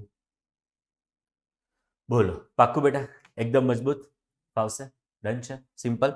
चलो फ्रेंड्स आगे बढ़ते हैं। Next is consolidated tax invoice. Already मैंने आपको पढ़ा दिया कि कब कब सीटें इशू कर सकते हैं। जरा यहाँ पे चेक करो, मैं कौन हूं, रजी, अहीं ध्यान आप जो कंटेंट है लिखा हो उसके ऊपर ध्यान देना। बोलो मैं कौन हूं यहाँ पे, रजिस्टर्ड सप्लायर, एंड वो कौन है, अनरजिस्टर्ड रेसिपिएंट। जो भी मैंने उसको सप्लाई किया होगा उसके लिए मैं क्या कर सकता हूं, कॉन्सोलिडेटेड इनवॉइस। यस नो, उसके लिए मैं क्या इशू कर सकता हूं, बोलो फटाफट, कॉन्सोलिडेटेड इनवॉइस। उसका एक्सेप्शन आपको पता है, हमने पूरा डिटेल में चार्ट डिस्कस कर लिया। अभी डिटेल में चार्ट डिस्कस करने के बाद उसके प्रोविजंस पढ़ रहे हैं, शर्म आएगी। देखो आपको यहाँ पे मैं रजिस्टर्ड सप्लायर हूं, वो अनरजिस्टर्ड रेसिपिएंट है। Now supplies between date of grant of certificate of registration and the effective date of registration. मतलब ये ड्यूरेशन में मैंने जो भी इनवॉइसेस को इश्यू किया होगा बीइंग अनरजिस्टर्ड रेसिपिएंट, उसको मैं क्या कर सकता हूं, कॉन्सोलिडेट। बट आपको पता है तो रेसिपिएंट रजिस्टर्ड होगा तो सीटीआई नहीं चलेगा, रेसिपिएंट अनरजिस्टर्ड होगा तो ही क्या चलेगा, सीटीआई। पर उसका एक्सेप्शन भी आपको पता है, क्या उसका एक्सेप्शन होगा, जरा यहां पे चेक करो एक्सेप्शन क्या होगा। उसके पहले जरा यहां पे चेक करो प्रोविजन, रजिस्टर्ड पर्सन में issue what, CTI,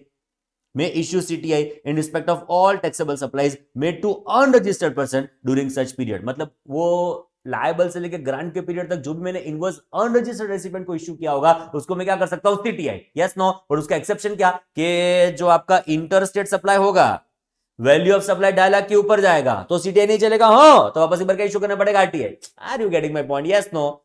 generally recipient unregistered होगा तो मैं सीटीआई इश्यू करूंगा तो चलेगा। देखो ये रहा सीटीआई, ये रहा सीटीआई, बट उसका छोटा सा एक्सेप्शन कि जो रेसिपिएंट अनरजिस्टर्ड है, nature of supply inter state supply है, वैल्यू ऑफ सप्लाई 2.5 लाख के ऊपर है तो मैं क्या इश्यू करूंगा, बोलो फटाफट, आरटीआई। क्लियर। चलो जरा चेक करो यहाँ पे उसका एक्सेप्शन, हमको तो पता ही है, चार्ट के थ्रू डिस्कस कर लिया है, बट प्रोविजन पे एक बार देख लो, आया है तो उसको भी देख लेते हैं। However in case of inter state supply, exception applies only to home, inter state supply, CTI can not be issued in respect of all unregistered recipients।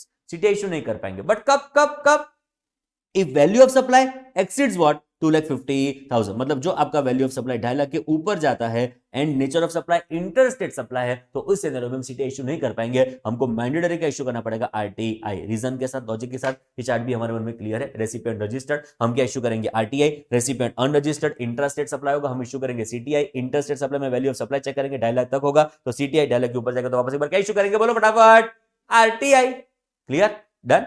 चलो एक छोटा सा क्वेश्चन नंबर 9A, जरा ध्यान से पढ़ेंगे, बाद में नया प्रोविजन हम डिस्कस करना शुरू करेंगे। क्वेश्चन 9A एकदम ध्यान से, चार्टर्ड अकाउंटेंट्स यहाँ पे ध्यान बनाए रखो। Love and Kush private limited of Meghalaya, चलो शुरू हो जाओ, मेघालय 20 लाख की थ्रेशोल्ड लिमिट एप्लीकेबल होगी, बरोबर ने। Yes, engaged, but she is not engaged. यहाँ पे वो एंगेज्ड है, but my mega is not engaged in supply of gift items and repair services provides you the following details। okay, commencement of business of supplying goods and service, तो 1 अगस्त को उसने business commence किया। Turnover exceeded rupees 10 lakhs on 15th August, turnover exceeded rupees 20 lakhs on 5th September। Previous sessions में जो हमने discuss किया था threshold limit, आज कितनी काम हुई जरा आप देख लो। यहाँ पे मेघालय तो लिमिट कौन सी, 10 लाख के 20 लाख, 10 लाख के 20 लाख, 20 lakhs. सो यहां पे इस दिन को मैं बन जाऊंगा हमारे वहां पे क्या, लायबल फॉर रजिस्ट्रेशन. चलो next, application for registration is on 28th सितंबर. क्या लग रहा है बेटा, विद इन 30 डेज है कि बियॉन्ड 30 डेज है? Definitely is going to become what, within 30 days. Now registration certificate is granted on, इस दिन को आपको सर्टिफिकेट ग्रांट किया गया फ्रेंड्स. तो क्वेश्चन क्या पूछा है जरा चेक करते हैं. The company seeks your advice as to how it should raise revise tax invoice for supplies made. तो कैसे वो आरटीआई इश्यू करेगी वो आपको पूछा गया है. तो पहले वो आंसर दे देते हैं कि आरटीआई कौन से पीरियड के इनवॉइसेस के बीच में और कौन से पीरियड के इनवॉइसेस को आपको रिवाइज करना पड़ेगा. तो RTI needs to be issued for invoices issued between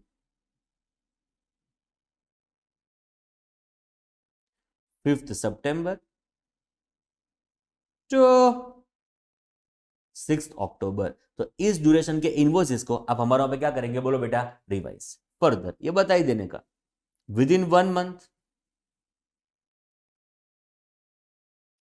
from 6th October, that is 6th November.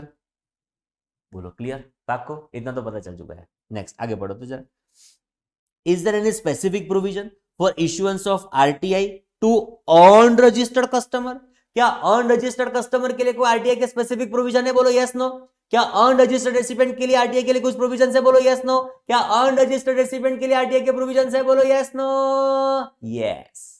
तो जो रेसिपिएंट अनरजिस्टर्ड है, यहां पे मेंशन कर देता हूं, जो रेसिपिएंट अनरजिस्टर्ड है उसको हम दो हिस्सों में डिवाइड करेंगे, intra state supply, inter state supply. जो इंट्रा स्टेट सप्लाई होगा तो हम उसके लिए इश्यू कर सकते हैं सीटीआई. इंटर स्टेट सप्लाई होगा तो हम वैल्यू ऑफ सप्लाई चेक करेंगे कि आपका वैल्यू ऑफ सप्लाई जो अप टू ₹2,50,000 होगा, सेकंड प्रोबेबिलिटी एक्सीडिंग ₹2,50,000 होगा इंडिविजुअल ट्रांजैक्शन, तो अप टू ₹2,50,000 होगा, हम क्या इश्यू करेंगे, सीटीआई. 2.5 लाख के ऊपर हमको कंपलसरी क्या इश्यू करना पड़ेगा, आरटीआई. बोलो क्लियर, एकदम पक्को. बोलो बेटा जीवन में कोई तकलीफ ना. डन. नेक्स्ट प्रोविजंस आते हैं section 31 subsection 3 clause B. Clear. चलो अब तक जो हमने डिस्कस किया वो फास्टेस्ट एक बार आपको बता दूं.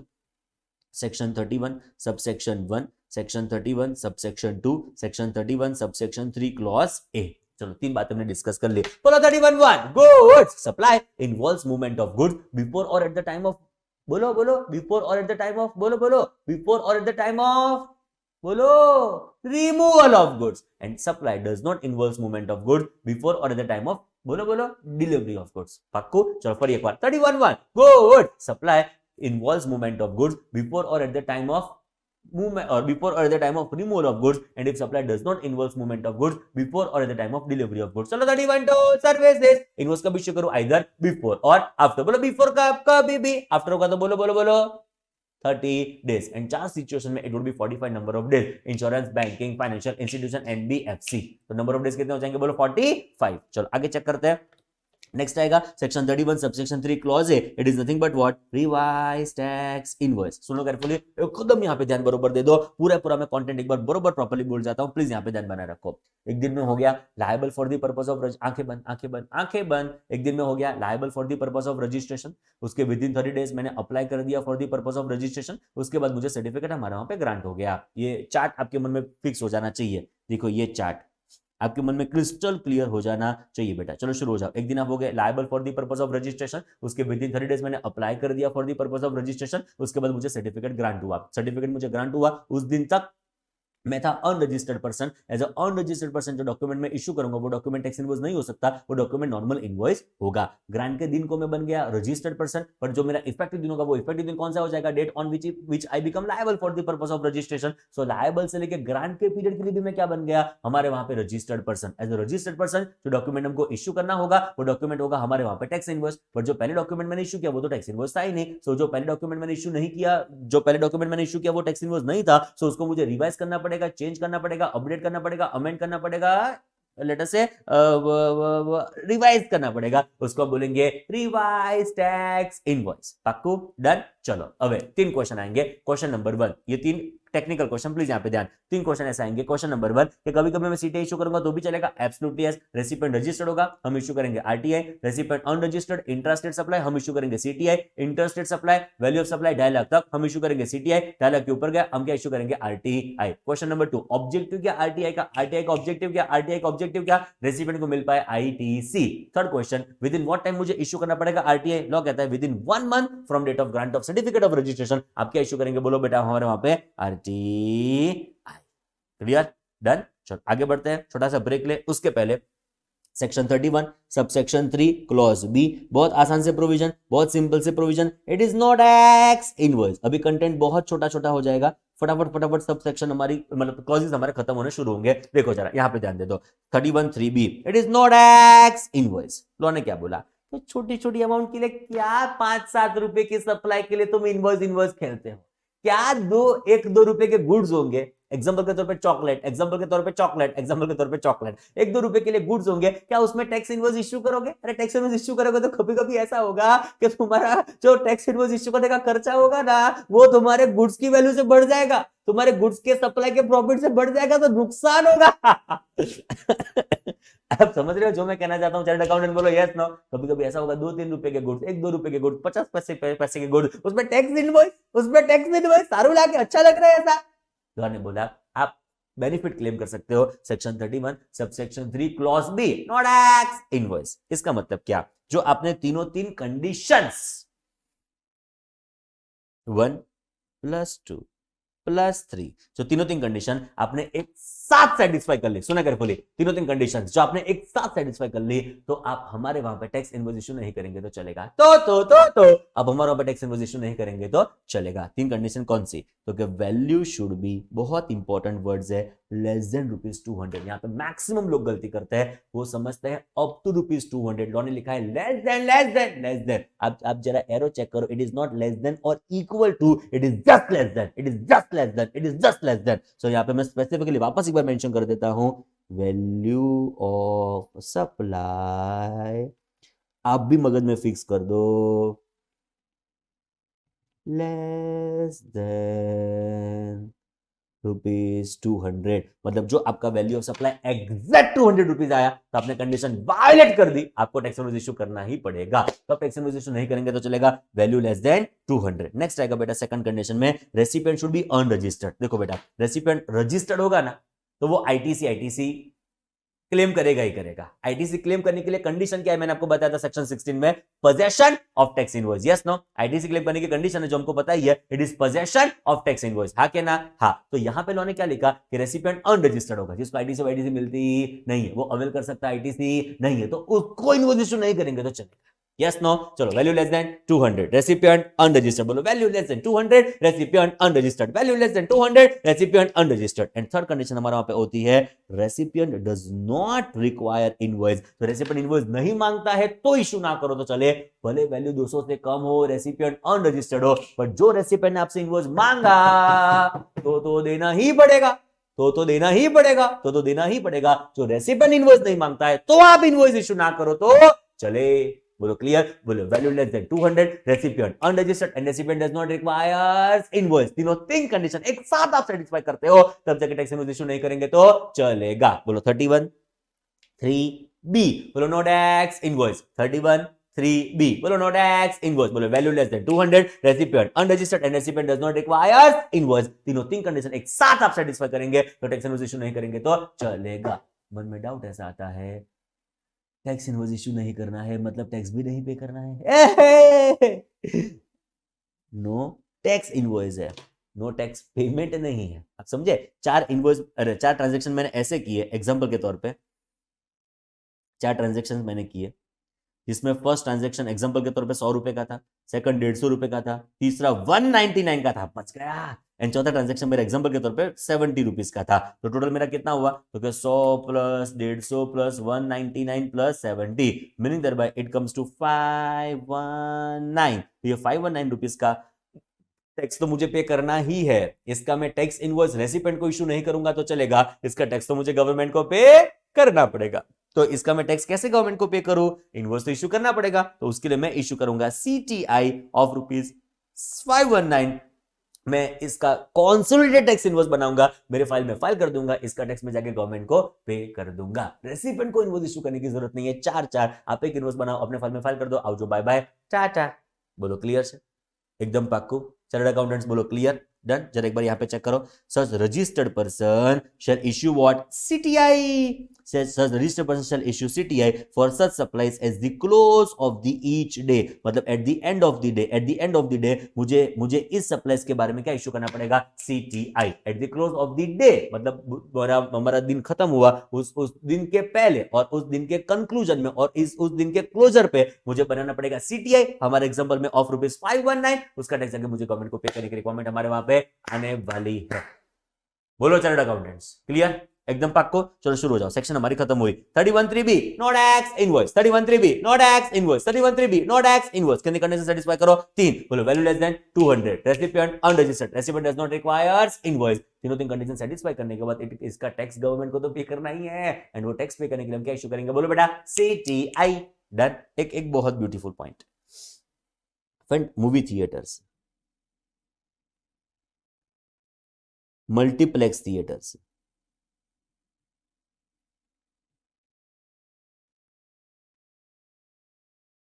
इन शॉर्ट जो मूवी दिखाते हैं, समझो ना, सिंगल स्क्रीन भी आ गए। हाँ, सिंगल स्क्रीन भी आ गए, कोई दिक्कत नहीं है हमको। फ्रेंड्स उनको है ना,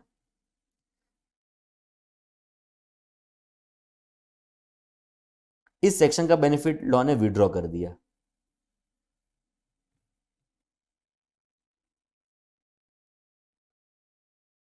उनसे इस बेनिफिट को छीन लिया गया।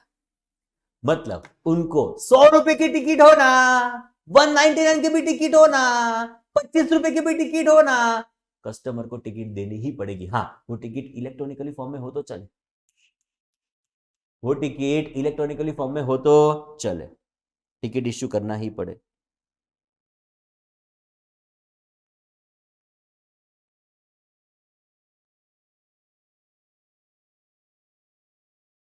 बट टिकट तो देना ही पड़ेगा। 100 रुपए से, अरे 200 से कम हो, उससे उससे इन लोगों को कोई फायदा होने वाला नहीं है। मतलब 31(3)B का एक एक्सेप्शन, क्या एक्सेप्शन, जो मैंने आपको बता दिया, multiplex theatre, movie theatre. In short जब हम मूवी देखने जाएंगे हमको टिकट मिलेगी ही मिलेगी, हमको इनवॉइस मिलेगा ही मिलेगा, जिसमें टैक्स कंपोनेंट अलग से आप देखोगे मेंशन किया ही होगा। पाक्कू, आटू याद रहसे। चलो फ्रेंड्स आगे बढ़े, एक नया क्वेश्चन सॉल्व करें। फटाफट आप एक बार सॉल्व कर दो, मैं 2 मिनट आपकी वेट कर लेता हूं। चलो you can start, 1 2 3 go, start. मैं वेट कर रहा हूं फ्रेंड्स, चलो फटाफट फटाफट परफेक्ट मैनर में शुरू करो। हाँ, प्यारे चार्टर्ड अकाउंटेंट्स, फटाफट हो जाए तो चैट बॉक्स में डन डन लिखते जाओ, सॉल्यूशन खास लिखते जाओ चैट बॉक्स में, बाद में आगे का वीडियो आप देखेंगे बेटा। चलो फ्रेंड्स मैं स्टार्ट करता हूं एकदम ध्यान से। Jain and sons is a trader dealing in stationery items, very good. It is registered under GST, मतलब रजिस्टर्ड है, and has undertaken the following sales during the day, मतलब उसने अलग अलग ट्रांजेक्शंस किए हुए हैं ड्यूरिंग द डे। नाउ पहले ऑलवेज इंफॉर्मेशन पढ़ लेने की, जरा चेक करो।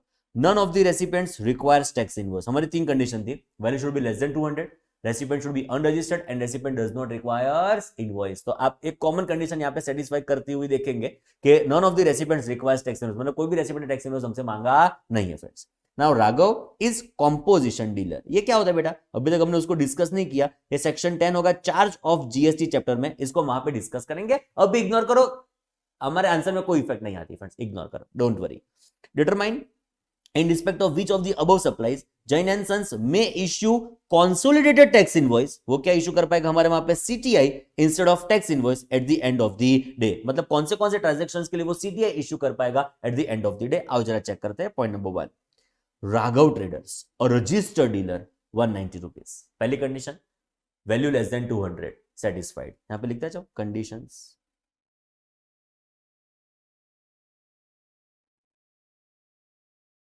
अंडर सेक्शन 31(3)B एक और बात मुझे लिखनी थी, ऊपर लिख देता हूं, section 31(3)B conditions, first second third, and बाद में डॉक्यूमेंट कौन सा इशू करेगा, सीटीआई के आरटीआई, सीटीआई के सेपरेट टैक्स इनवॉइस। ओके, चलिए ये कंडीशन एंड ये कंडीशन, एंड बाद में डॉक्यूमेंट्स।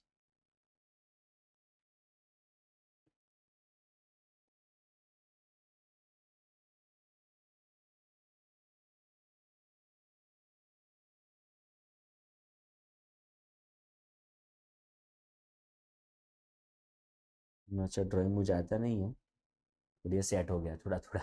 Okay, let's start. चलो फर्स्ट केस यहाँ पे ध्यान दे दो।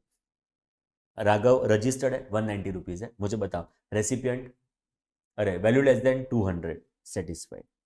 रेसिपिएंट ऑन रजिस्टर्ड, तो ये नॉट सेटिस्फाइड। थर्ड कंडीशन तो सारे केस में सेटिस्फाइड ही।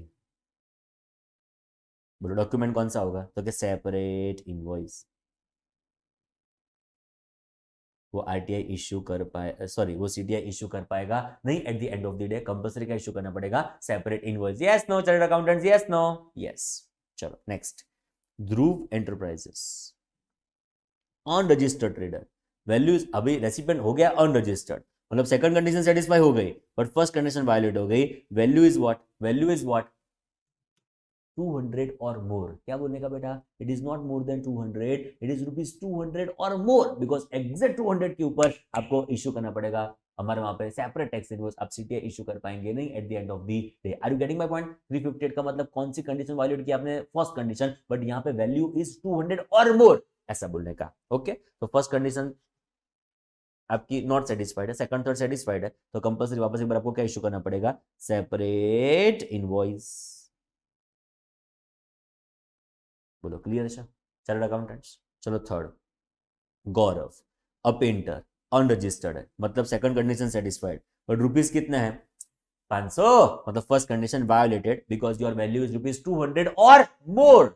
सो वापस एक बार यहाँ पे क्या इश्यू करना पड़ेगा आपको, सेपरेट इनवॉइस। क्लियर हो रहा है बेटा आपको, यस। चलो नेक्स्ट चेक करो, ओबेरॉय ऑर्फनेज अनरजिस्टर्ड है, मतलब सेकंड कंडीशन सेटिस्फाइड। 188 है, मतलब value is less than ₹200, all conditions satisfied. So क्या इश्यू करेंगे, सीटीआई इश्यू कर सकते हैं at the end of the day.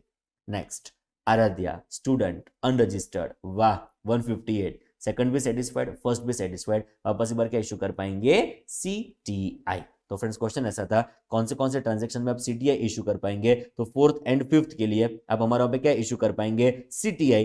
First second third के लिए आपको हमारे वहां पे इश्यू करना पड़ेगा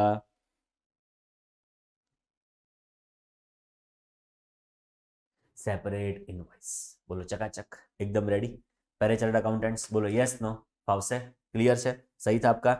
चलो शुरू करते हैं, ब्रेक लेते हैं छोटा सा, फिर उसके पहले एक छोटी सी सेक्शन है, बहुत छोटी सी सेक्शन है, वो एक बार फटाफट खत्म कर देते हैं। Okay, thank you so much, thank you thank you thank you. चलो शुरू हो जाओ। अब तक हमने जो डिस्कस किया वो एक बार बता देता हूँ। Section 31 subsection 1, section 31 subsection 2, section 31 subsection 3 clause A clause B. फटाफट नाम बोल दो। 1 का मतलब गुड्स, 2 का मतलब सर्विस, 3A का मतलब आरटीआई, 3B का मतलब नो टैक्स इनवॉइस। नेक्स्ट आएगा बेटा हमारे वहां पे 31(3)C, इसको मैंने आगे समझाया हुआ है, सो इसको मैं फटाफट खत्म कर पाऊंगा। देखो जरा चेक करो, बिल ऑफ सप्लाई, सुना सुना है, सुना सुना है, ये सुना सुना है। याद करो, जब मैं टैक्सेबल सप्लाई करूंगा गुड्स का के सर्विसेज का के बोथ का, डॉक्यूमेंट कौन सा इश्यू करूंगा, तो के टैक्स इनवॉइस। यस नो, जब रजिस्टर्ड पर्सन गुड्स का टैक्सेबल सप्लाई करेगा बेटा, तो डॉक्यूमेंट कौन सा होगा, टैक्स इनवॉइस। बट जब मैं एग्जम्प्ट सप्लाई करूंगा, एक और नाम आपको यहां पे सीखने को मिला है, दूसरी बार आज के दिन पे आया, it is section 10 of CGST act. इस के मतलब की चिंता ना करो, बहुत डिटेल में जाने वाले हैं जब इसको हम डिस्कस करेंगे, बट अब इतना समझो, कंपोजिशन स्कीम ये भी जीएसटी कलेक्ट नहीं करते, एग्जाम सप्लाई में भी जीएसटी कलेक्ट नहीं होता, तो उसके लिए डॉक्यूमेंट कौन सा होगा, बोलो फटाफट, बिल ऑफ सप्लाई। एंड यहां पे कौन सा होगा, टैक्स इनवॉइस। प्रोविजंस खत्म, एक छोटा सा पॉइंट डिस्कस करना बाकी, बाकी प्रोविजंस खत्म, हमको तो आता ही था। चलो फटाफट, taxable supply tax invoice, exempt supply bill of supply, composition scheme bill of supply. बोलो पाको पर एक बार, taxable supply tax invoice, exempt supply bill of supply, कंपोडा मतलब कंपोजिशन स्कीम, हम उसको प्रेम से कंपोडा बोलते हैं। यस नो, तो कंपोडा बिल ऑफ सप्लाई। फ्रेंड्स अभी चेक करो, बहुत मजा आएगी।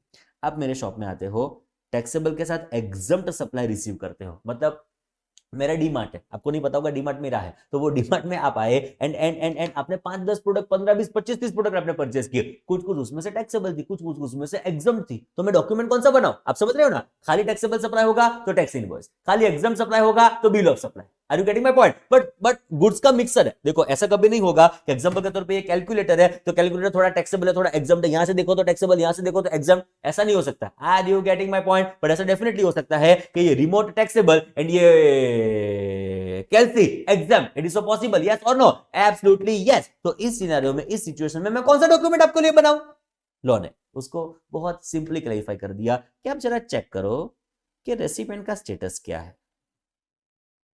आप रेसिपिएंट के स्टेटस के ऊपर फोकस करो। जो रेसिपिएंट हमारा रजिस्टर्ड है, सुनो केयरफुली प्लीज, जो रेसिपिएंट हमारा रजिस्टर्ड है एंड रेसिपिएंट हमारा अनरजिस्टर्ड है। जो बेटा रेसिपिएंट हमारा रजिस्टर्ड है ना, तो अलग अलग सप्लाई के लिए अलग अलग डॉक्यूमेंट, मतलब उसने 25-30 प्रोडक्ट परचेस की, सपोज 30 प्रोडक्ट उसने परचेस की, उसमें से 20 प्रोडक्ट्स टैक्सेबल है, 10 प्रोडक्ट्स एग्जम्प्ट है, तो 20 प्रोडक्ट्स जो टैक्सेबल है उसके लिए जो डॉक्यूमेंट होगा वो टैक्स इनवॉइस होगा। तो 10 प्रोडक्ट एग्जम्प्ट उसके लिए जो डॉक्यूमेंट होगा वो कौन सा होगा, तो bill of supply. Okay, so registered है तो टैक्सेबल सप्लाई के लिए अलग डॉक्यूमेंट